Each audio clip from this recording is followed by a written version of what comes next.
Assalamualaikum warahmatullahi wabarakatuh. Pada kesempatan kali ini saya akan membahas hasil dari perancangan aplikasi Warehouse Management System atau WMS yang telah kelompok kami buat. Di era digital ini dan industri yang terus berkembang, pengelolaan persediaan barang yang efektif menjadi hal yang sangat penting untuk mendukung kelancaran operasional perusahaan. Warehouse Management System atau WMS ini merupakan sistem yang digunakan untuk mengelola aktivitas pergudangan mulai dari barang masuk, penyimpanan, hingga barang keluar. Dalam aplikasi ini, fokus utamanya agar inventory control, yaitu pengendalian stok agar persediaan dapat dipantau secara akurat dan real time. Dengan adanya sistem ini, diharapkan proses pengelolaan inventory menjadi lebih efisien, mengurangi human error, serta membantu pengambilan keputusan secara cepat dan tepat.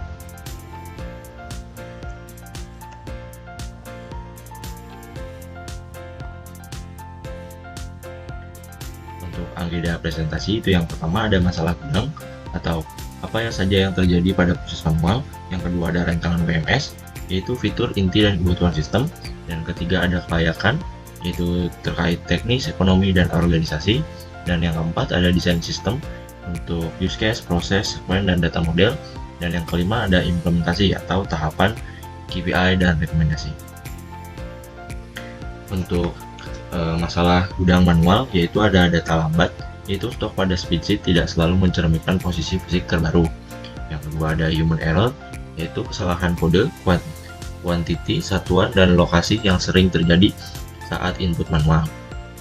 Yang ketiga itu ada tidak ada alarm atau stok kritis baru dapat bisa diketahui setelah produksi atau processing bertanya. Dampak akhirnya itu pada stock out, overstock, laporan lambat, dan audit sulit. Untuk WMS yang dibutuhkan itu sebagai satu sumber data stok yang lebih terkendali. Untuk tujuan proyek WMS yaitu yang pertama ada keakuratan data stok dan lokasi, ada kecepatan input dan laporan, dan yang selanjutnya itu ada control, reorder, dan adjustment, dan yang terakhir itu KPI dan audit yang terukur. Untuk output proyeknya itu ada dokumen system request, studi kelayakan, rancangan proses, use case, activity diagram, sequence diagram, class diagram, dan data model. Yang selanjutnya itu ada system request untuk nama proyek yaitu warehouse dan inventory management system. Yang kedua ada objek studinya itu gudang bahan baku dan barang jadi pada perusahaan manufaktur. Dan untuk output utamanya itu ada blueprint system, studi kelayakan, diagram UML, dan data model. Untuk kebutuhan fungsional inti, yang pertama ada master data yang berisikan material, supplier, satuan, kategori, dan lokasi. Yang kedua ada transaksi, yaitu barang masuk dan barang keluar. Yang selanjutnya ada monitoring, yaitu pada stok real time per material, batch, dan lokasi. Dan reordernya itu pada ROP, EOQ, dan notifikasi otomatis. Dan untuk kontrolnya itu untuk kontrol stok openan, adjustment, approval, dan audit trial. Analisis proses as is versus to be. Untuk as is itu spreadsheet, rekap manual, komunikasi lisan, validasi lambat, dan audit transaksi sulit.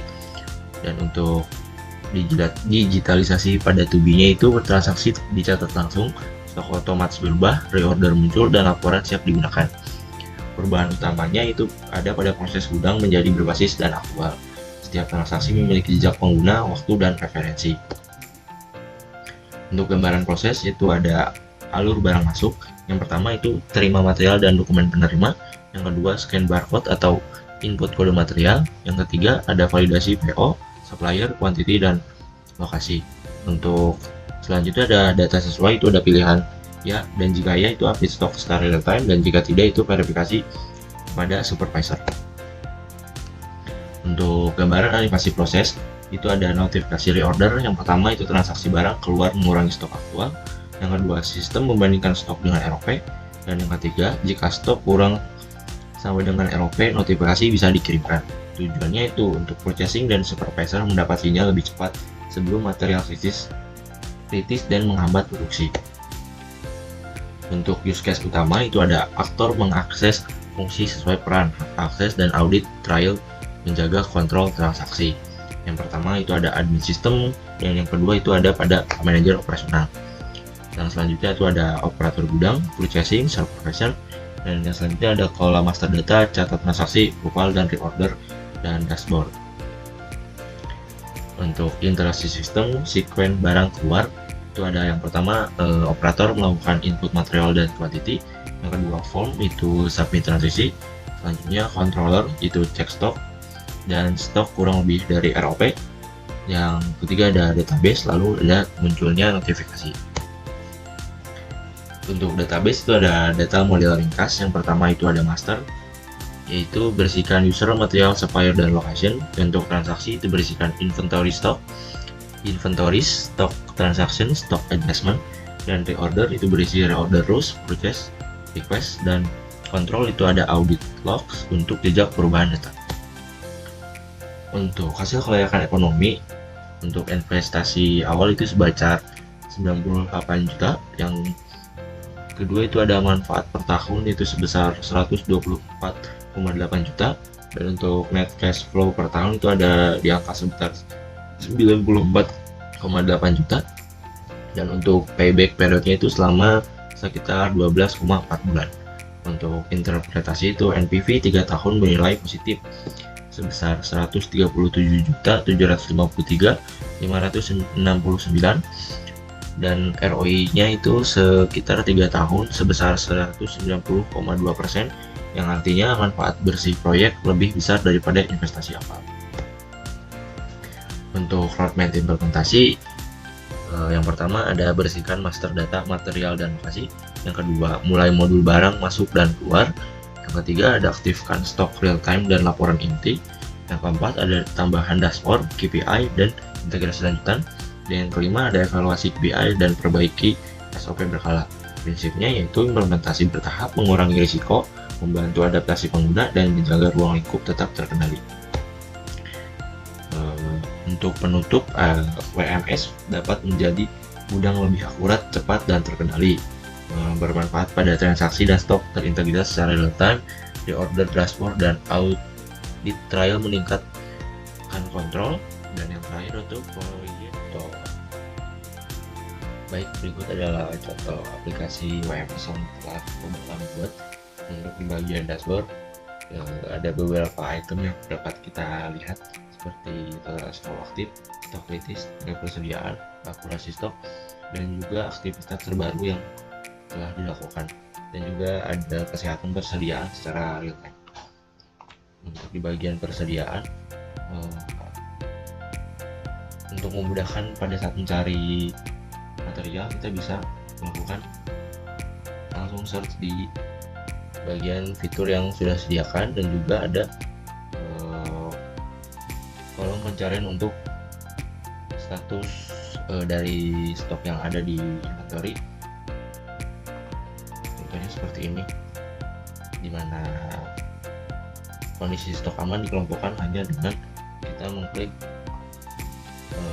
status aman saja. Dan untuk selanjutnya ada bagian barang masuk untuk atau pencatatan barang masuk, kita hanya perlu melakukan input untuk kode dan material yang digunakan.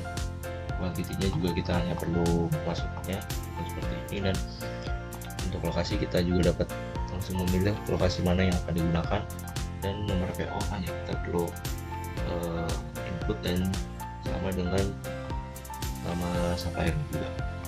Dan untuk barang keluar secara teknis masih sama seperti di bagian pencatatan barang masuk. Berikut ada kolom reorder seperti ini, dan juga ada di selanjutnya itu di bagian stok opnam yang dapat menampilkan hasil dari stok opnam yang telah dilakukan. Terlihat stok sistem dan hasil fisiknya itu tidak ada selisih. Dan yang terakhir itu di bagian laporan, di mana laporan persediaan itu ringkasan dari indikator pengendalian gudang. Dapat dilihat ada bagian akurasi stok bulan ini, dan juga ada stok booking.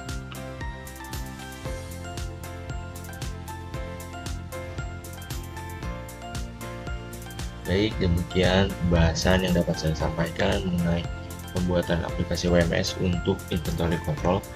Semoga materi yang saya sampaikan dapat memberikan gambaran mengenai pentingnya sistem WMS dalam meningkatkan efisiensi dan akurasi pengelolaan inventory.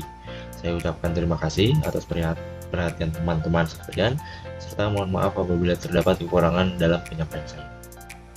Assalamualaikum warahmatullahi wabarakatuh.